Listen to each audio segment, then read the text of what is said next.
এক ভদ্রলোক গেছে বাড়ি ভাড়া নিতে। তো বাড়িওয়ালা বলছে 2টো বেডরুম, বাথরুম, ল্যাট্রিন আর কিচেন, 4000 টাকা। লোকটা বলেন কি? আচ্ছা, আমি যদি ল্যাট্রিন আর কিচেনটা ব্যবহার না করি তাহলে তো ভাড়া একটু কম হবে।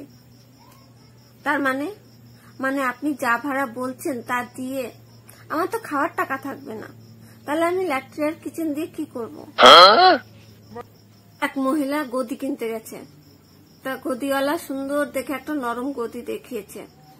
মহিলাটা বসে বলছে, সত্যি খুব সুন্দর গদিটা, বেশ নরম, কিন্তু এটা তো আমি গেস্ট রুমের জন্য কিনছি।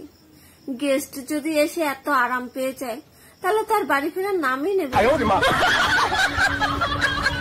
এক ভদ্রলোক নদীর পাশ দিয়ে হাঁটতে হাঁটতে একজনকে জিজ্ঞাসা করছে, এই নদীটার নাম কি? তা লোকটা বলছে, এর নাম বুড়িগঙ্গা। বলে, বুড়িগঙ্গা কেন? বলেন কি, সেই কোন গোমুখ থেকে রওনা দিয়েছে, এতটা পথ আস্তে আস্তে বয়স বেড়ে গেছে না, তো বুড়ি হয়ে গেছে না, এর জন্য তো বুড়িগঙ্গা।